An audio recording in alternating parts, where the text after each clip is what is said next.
There's no getting around it. Islam is a very relevant cultural discussion today, not just religiously, but geopolitically and even relationally, because having Muslim neighbors is more and more common. I have one myself. Now, there's two very practical and critical questions we should all be asking about Islam. Number one, is it true?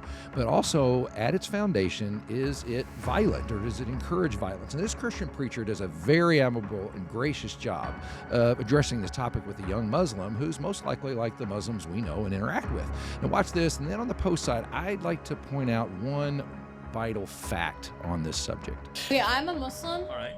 And I'm completely against ISIS and any group that does these things. I don't know if you've ever read the Quran or if you've ever been exposed to it, but the people that act in this way are going against everything that our holy book says. Well, they're interpreting it differently than you. No, they're not. So that you don't. I mean, they are interpreting it differently, but they're interpreting it the wrong way because the Quran does not say go kill all these people. Actually, it does. No, it doesn't. Surah 9. Have you read it? Yes, ma'am. In fact, I have it in my back pocket if you'd like me to read it, because I had a feeling this might come up today. So Always be prepared. I brought some verses from the Quran that actually do talk about this. Now, I understand. You think there's an explanation. I get that, and I'm grateful for that. But there are verses like this. Surah 9:29, fight those who believe not in Allah, nor the last day, nor hold that forbidden which hath been forbidden by Allah and his messenger, but impose jizya, which is submission, over the infidels.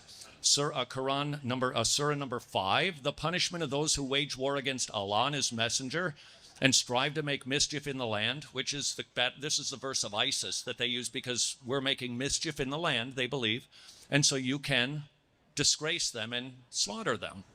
So I get that you would explain these verses away. I understand that. But there are some verses that people that are Islamic have taken to do very terrible, wicked deeds. And I'm thrilled you reject that. I do too.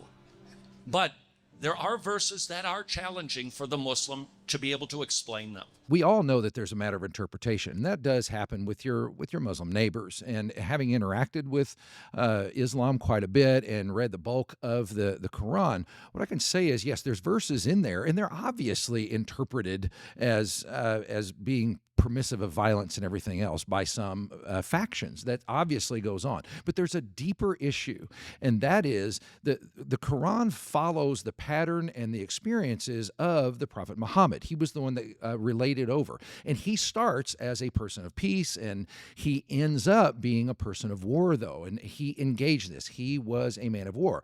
And so much so that after he dies, those he hands his legacy over to, they went on a rampage through the ancient world, and they did spread Islam primarily through violence. That did happen. It was an expansionist movement, and we need to remember that. And it goes back to, it's kind of a speed of the leader, speed of the team kind of thing. So at its root system, that's the question. The reason it seems to be at its root system, approving of violence, especially in the religious context, is because of that. It was actually done by the founder and done by the very important next generation that spread Islam throughout the then known world. For more on this, check out this video. It kind of gives you more details around that. And I hope that helps.